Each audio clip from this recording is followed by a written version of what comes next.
CPM বলছে নবান্ন দখল করবে, বিজেপি বলছে বাংলা দখল করবে।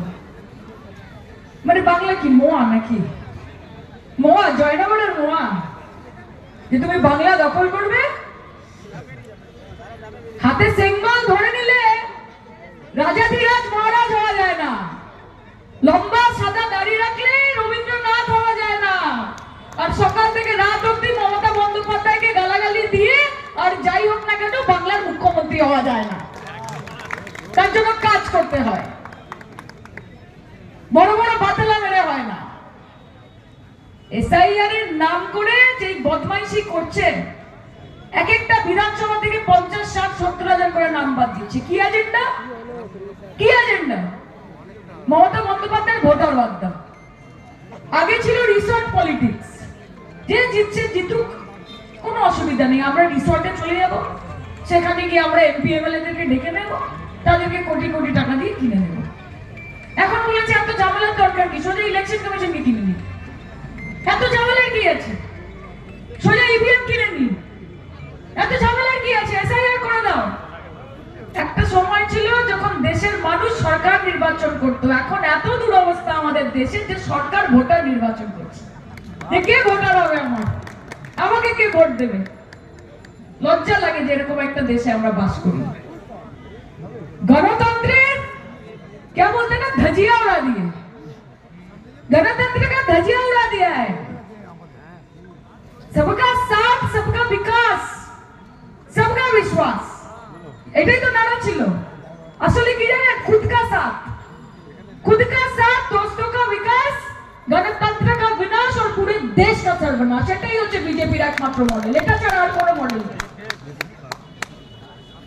সোনার বঙ্গাল বানাएंगे, সোনার বঙ্गाल। আগে বাংলা বলে তো নিন ঠিক করে, पहले बोल लीजिए, बनाना तो दूर की बात है। कितने प्रयास होंगे? আর কি কি ফন্দি আসবে? আর হাতে কি আছে? তোমার আছে কোটি কোটি টাকা, কাড়ি কাড়ি ক্ষমতা। তোমার আছে ইডি সিবিআই, কোটি কোটি টাকা, কাড়ি কাড়ি ক্ষমতা। আর আমার আছে হাওয়াই চটি, সাদা শাড়ি, একটাই মমতা। খেলা হবে, খেলা হবে, খেলা হবে। জয় বাংলা। এটা বাংলার মাটি, এটা দুর্জয় ঘাটি। যে बिना যুদ্ধে नहीं दिवस सुचक्र मेदिनी, और मोदी जी ये बंगाल की धरती है। यहाँ पे ईडी की नहीं चलती, यहाँ सिर्फ दीदी की चलती है। यहाँ पे सिर्फ दीदी की चलती है। ममता बनर्जी একটা 5 ফুট 2 ইঞ্চির মহিলা, 70 বছর বয়স, সাদা শাড়ি, হাওয়াই চটি পরে, নাকে দড়ি দিয়ে বিজেপি লিডারদেরকে ঘোরাচ্ছে, এজেন্সিদেরকে ঘোরাচ্ছে। গর্ববোধ করবেন যে এরকম নেতৃত্ব দল আমরা করি, গর্ববোধ করবেন। এখন অব্দি যদি গোটা ভারতবর্ষে কেউ গণতন্ত্র বাঁচিয়ে রাখে, কেউ যদি লড়াই করে, কেউ যদি আন্দোলন করে, চোখে চোখ রেখে, ভয় না পেয়ে, সিদ্ধারা না বিক্রি করে, তার নাম মমতা ব্যানার্জি। তিনি আমাদের লিডার। কাজে দিদিকে বাঁচিয়ে রাখা, তৃণমূলকে বাঁচিয়ে রাখা আমাদের নৈতিক দায়িত্বের মধ্যে পড়ে। মমতা ব্যানার্জিকে জেতানোর জন্য আপনারা ইলেকশনে ভোট দেবেন না, আপনারা বাংলাকে বাঁচানোর জন্য ইলেকশনে ভোট দেবেন।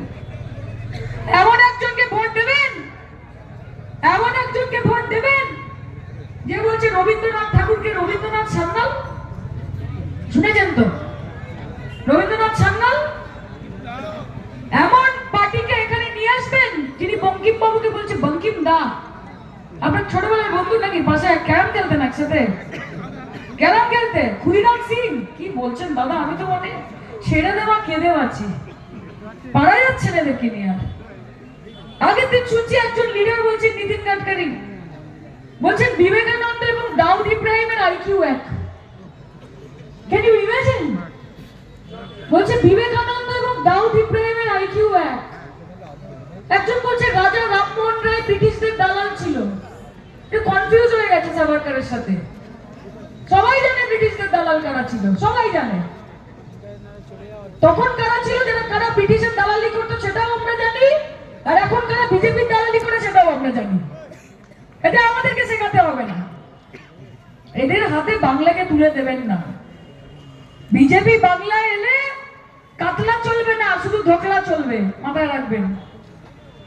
পাবনা চলবে না, ফাবড়া চলবে। আর আড্ডা বন্ধ হয়ে যাবে, শুধু দাঙ্গা চলবে।